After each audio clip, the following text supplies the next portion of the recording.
bonsoir à toutes et à toutes. Ravi de vous accueillir ici au domaine de Chaumont-sur-Loire, dans le Loir-et-Cher. Son château et ses jardins le font rayonner. Le jardin et le jardinage, passion française. 2/3 des Français possèdent un jardin. On évoquera ses différentes facettes, le business qu'il représente, mais également son importance pour notre bien-être. Pour cela, rien de mieux que ce lieu qui accueille depuis 35 ans l'incontournable Festival international des jardins. Cette année, il rend hommage au cinéma. C'est pourquoi vous allez être notre fil rouge tout au long de cette émission. Bonsoir Sabine Azéma. Bienvenue au château de la Belle au Bois non dormant. Actrice doublement césarisée, vous allez le voir, véritable passionnée du jardinage. Mais avant cela, immersion au cœur de ce festival international où 25 jardins sont cette année en compétition. Reportage Lodoïs Gravel avec Marion Tac et Gilles Maury. On retrouve Sabine Azéma, on est un peu chez vous dans votre propre jardin, le cinéma Azéma, avec 4 autres actrices réalisatrices. Vous avez eu non pas carte blanche mais carte verte pour réaliser le jardin de vos rêves. Il ressemble à quoi? Quelles ont été vos intentions? Eh bien, je suis vraiment heureuse de vous accueillir dans le jardin qu'on me prête pendant 1 an et où je vais vous présenter une petite pépite pour moi. C'est le premier court-métrage en couleur de Walt Disney qui a été tourné en 1932 et que vous ne pouvez pas encore connaître puisqu'il est libre de droit seulement depuis 2 ou 3 mois. Et c'est un film tellement gracieux, tellement merveilleux dans ce décor. Et ça s'appelle Des arbres et des fleurs. On va poursuivre justement pour apercevoir un autre élément de votre jardin. C'est ce tapis rouge végétal composé de géranium. Parlez-nous-en. Parce que en ce moment, il y a le festival de Cannes. Mais moi, je suis très heureuse d'être ici parce que j'ai aussi mon tapis rouge, mes cordons rouges. Et mon tapis rouge est constitué de géranium rouge. J'ai choisi des géraniums parce que c'est une fleur qui dure jusqu'en novembre. Voilà, et puis on fait semblant d'être au festival. Justement, Sabine Azéma, quand on évoque le cinéma avec votre nom et les jardins, on pense forcément au film Un dimanche à la campagne qui vous a valu un César, celui de la meilleure actrice en 1985. C'est un joli clin d'œil à vos différentes passions finalement. Oui. Et puis ici, il y a la fiction avec ce film que je présente, mais il y a une mise en scène de ma vie réelle. Et j'aime la vie réelle aussi, les deux. Et là, je peux combiner les deux. Merci beaucoup Sabine Azéma. On vous retrouve dans quelques minutes. Le temps d'évoquer le business du jardinage. Ce passe-temps, l'un des préférés des Français. Il a un coût, sachez-le. Chaque année, plusieurs centaines d'euros sont dépensés par personne. Un business qui profite, vous allez le voir, essentiellement aux jardineries. Regardez ce reportage en Champagne-Ardenne de Kelly Lafin, Daniel Samulzik et Olivia Brice. Creuser la terre, faire une place dans son jardin pour une nouvelle plante. C'est pour Lilian un effort qui en vaut toujours la peine. Comme on oublie le quotidien et qu'on pense à du positif, bien sûr que ça fait mal au dos, on a mal aux mains, c'est pas toujours facile. Mais on se repose, l'esprit se repose. Voilà 30 ans que ce jardinier amateur aménage son petit coin de paradis. Un investissement en temps, mais aussi en argent. Certains végétaux ne lui ont presque rien coûté, d'autres plusieurs centaines d'euros. Et la création n'est jamais terminée. Comme les plantes sont des êtres vivants, un jour elles meurent aussi. Donc elles meurent et on les remplace. Donc on les remplace par une autre, ou alors il y en a une qui ne pousse pas bien parce qu'elle ne se plaît pas près d'une qu'elle n'aime pas. Donc on la déplace, on la remet ailleurs. Ça bouge sans cesse un jardin. Alors au moins une fois par mois, Lilian se rend dans cette jardinerie. Bonjour Lilian. Comment vas-tu? Bien et toi? Alors, toujours des belles... Mon jardin, écoute, il a besoin de toi un peu. Et le chariot de ce sexagénaire se remplit toujours très vite. D'où un budget jardinage plutôt conséquent. À vrai dire, je compte pas beaucoup. Mais bon, oui, peut-être 1 000 € par an.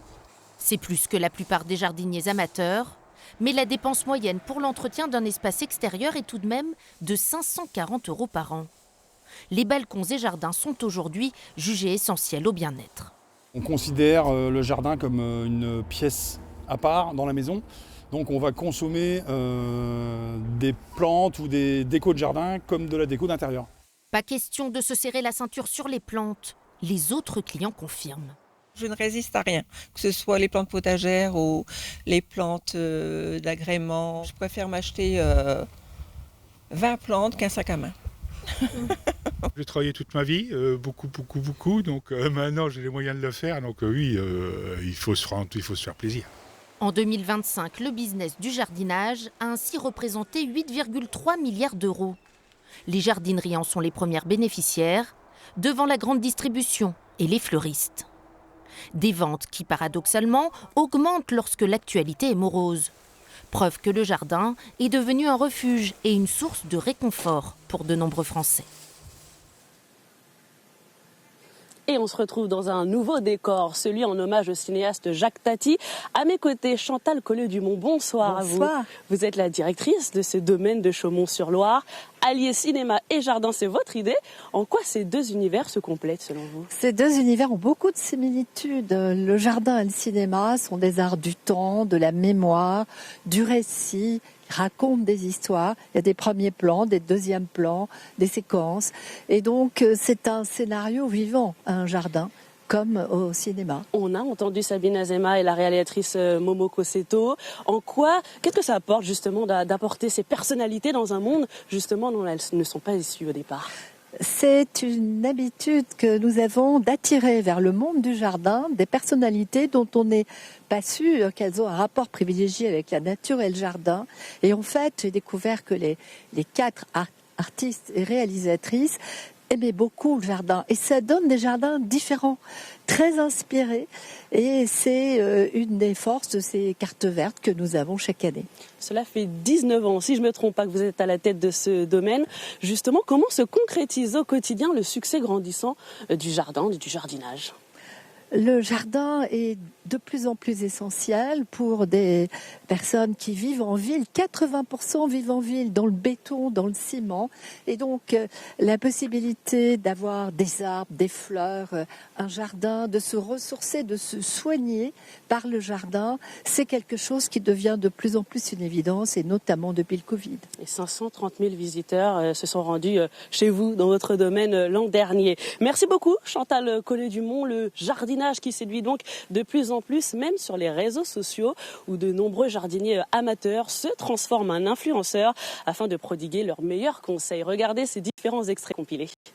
Aujourd'hui, je t'apprends 5 choses que tu connais certainement pas sur le jardin. Coucourge, c'est l'heure de quoi ? Du bouturage, qui permet de multiplier tes plantes préférées ou celles de tes voisines. Allez, on s'y met ou quoi là ? Je te montre comment multiplier la lavande à l'infini pour en mettre partout chez toi. T'auras plus besoin d'en acheter.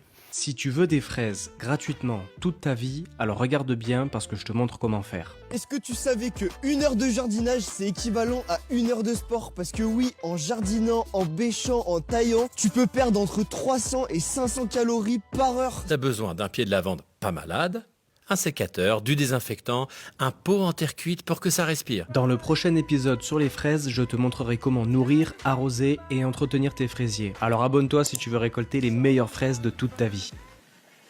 Voilà pour les conseils des influenceurs. On se retrouve, Sabine Azema. Comment se concrétise au quotidien votre passion pour le jardinage, car vous vivez à Paris ? Oui, mais je ne jardine pas, je suis désolée, mais j'ai la chance d'habiter près du jardin du Luxembourg, où je vais 4-5 fois par jour. Je commence à devenir un peu amie avec certains jardiniers et je suis totalement admirative de leur travail. Vous avez une fleur préférée ? Confiez-nous ça. Oh, je ne peux pas les rendre jalouses, je les aime toutes. Mais j'aime... Alors, choisissons quand même des fleurs qui ont des parfums. Voilà, qui sont très odorantes. Vous qui êtes souvent sous les projecteurs et depuis longtemps, qu'est-ce que ça vous apporte personnellement, le jardinage ? C'est une sorte d'évasion ? C'est pas le jardinage, c'est la nature. Vous voyez, donc le cinéma, c'est vrai que c'est merveilleux. J'ai souvent tourné d'ailleurs dans des régions qui me plaisaient, que je découvrais. Mais c'est la nature. Ça me suffit pas juste être actrice devant les projecteurs. J'aime la nature. Vous rend à votre place, vous met à votre place sur la terre. Un véritable havre de paix qui fait du bien à la tête, mais aussi au corps, à tel point que dans les villes, les jardins familiaux et partagés se multiplient. Ils contribuent au bien-être des habitants. Regardez ce reportage à Bordeaux, dans la cité des Aubiers, de Nathalie Pinard avec Guillaume Dequet. Là, on a des carottes, on a des betteraves rouges, des fraises, des salades. On a de bons légumes en fait. Puis l'effet que ça vient du jardin, on les trouve encore meilleurs. Ça nous fait du bien. Voilà, ça fait du bien au cœur. Cécile et son mari sont les heureux locataires d'un jardin familial où ils viennent cultiver leurs fruits et légumes par tous les temps. On ne va pas rester fermé parce qu'il pleut quand même. Le jardin, c'est priorité. Mais ça évite les arrosages. C'est la liberté en fait. Ça nous change de nos bâtiments. Au total, 63 jardins bien alignés avec leurs cabanes ont été créés au pied des immeubles de la Cité des Aubiers à Bordeaux. Une bouffée d'oxygène qu'apprécie également Arménia.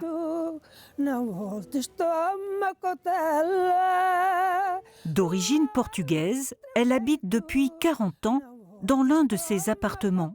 Et chaque jour ou presque, du jardin à l'assiette, elle déguste sa production. Le congélateur, bien garni, peut en témoigner. Petites pois du jardin, de fèves du jardin, tout est du jardin, j'en ai tout qu'il faut de mon jardin déjà. Et c'est bon également pour le porte-monnaie. Ça aide quand même pour des gens qui mangent plutôt de légumes et des poissons et des trucs comme ça aide beaucoup.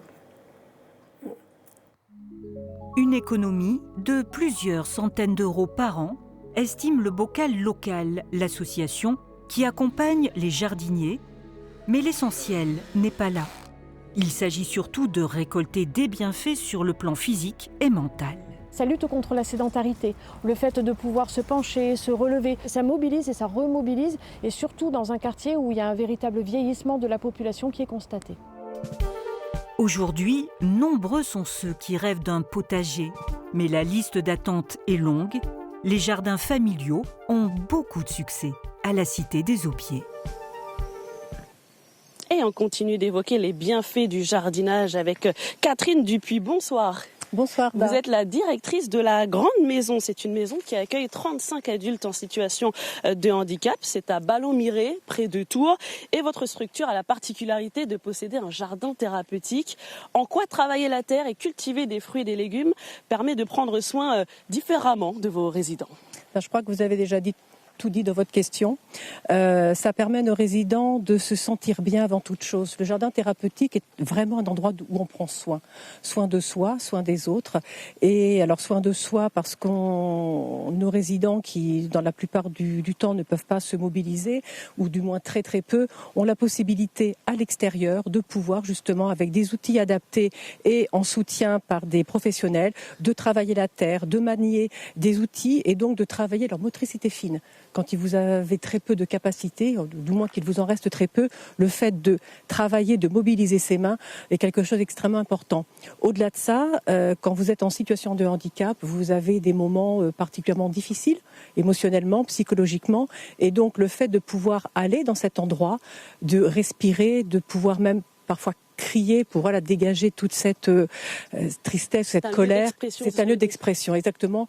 Et qui, alors je ne vais pas dire que ça vaut toutes les thérapies du monde, mais en tous les cas, ce sont des espaces c'est un espace qui leur appartient et dans lequel ils se sentent bien. Est-ce que vous ressentez justement à l'arrivée du printemps, lorsqu'il y a ce retour dans le jardin, qu'il y a un impact sur leur comportement? Bien, pas plus tard que tout à l'heure, juste en quittant l'établissement, nous avions dans le jardin thérapeutique des salariés, des résidents et des personnes de l'association qui travaillent avec nous et qui étaient là pour désherber, arracher, parfois donner des ordres pour dire tiens, comme ça, il faudrait que tu fasses ça. Mais on le sent tout de suite. Les beaux jours arrivant, c'est valable pour nous tous. Donc vous imaginez l'impact que ça peut avoir sur des personnes en situation de handicap qui peuvent s'exprimer différemment. Ce n'est pas galvaudé de dire que le jardin, la nature, c'est la santé. Ah, totalement, vous avez entièrement raison. D'autant qu'ils cultivent. Ils arrachent, ils cuisinent. Excusez-moi, là, ils cuisinent. On a également une cuisine thérapeutique où ils ont la possibilité de cuisiner et donc, in fine, de manger ce qu'ils ont cultivé. Donc, vous imaginez en fait tout ce chemin entre planter, récolter, regarder, récolter, arracher, planter. Enfin, là, peu importe l'ordre. La finalité, c'est que dans l'assiette, ils ont aussi cette vraie fierté. Un grand merci, Catherine Dupuis, d'être venue nous parler de l'utilité de ces jardins thérapeutiques. On va terminer cette page spéciale avec la visite d'un jardin remarquable aux aires de Petit Paradis, celui de la Villa Fort-France à Grasse, dans les Alpes-Maritimes. Un jardin en constante évolution où l'harmonie des couleurs et des formes est devenue une obsession pour les propriétaires. Regardez ce reportage de Florine Eba, Ali Ben Bournan avec David Damedar. Bienvenue à Fort-France. Vous êtes dans un jardin privé de passionnés de plantes. Je suis artiste peintre et c'est mon œil de peintre qui va gérer le jardin. Et donc, ça fait combien d'années que vous travaillez dans le jardin? Plus de 30 ans, 33 ans. Le coup de cœur, c'était en 1990, dès la première visite des lieux. Le jardin s'est ensuite imposé à l'artiste naturellement, progressivement, comme la naissance d'un tableau. On est dans une belle saison, on a beaucoup d'odeurs, il y a le jasmin, la rose, beaucoup de feuillages qui sentent bon. Un jardin qui n'a pas d'odeur, c'est un jardin très triste. Si les 5 sens sont en éveil, généralement c'est un beau jardin.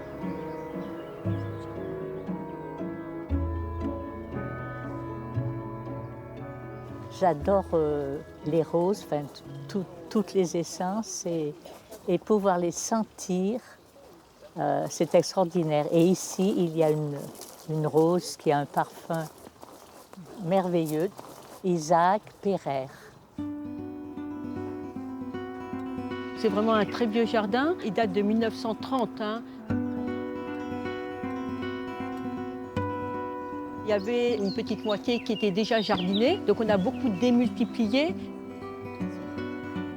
Quelquefois, je déménage les plantes, c'est-à-dire si je vois que 2 couleurs ne vont pas ensemble, je n'hésiterai pas la saison d'après de les séparer pour arriver à avoir une harmonie de couleurs, une harmonie de formes. C'est pas figé, c'est un jardin de liberté et je crois que ma peinture c'est pareil. Donc je crois que c'est ça qui est important pour moi.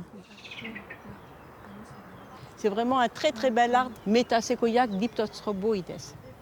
C'est un arbre qui avait disparu de la planète et en 1940, on a retrouvé des graines en Chine et c'est à partir de ces graines-là qu'il a été réintroduit sur la planète. On a visité pas mal de jardins, on est tous un peu d'accord que c'est vraiment le plus beau de ceux qu'on ait vus dans la région. Oui. Alors on imagine, enfin ayant un petit jardin, pas aussi beau que ça, on imagine le travail, les heures passées et la passion qu'il faut pour eux. C'est bluffant, vraiment extraordinaire.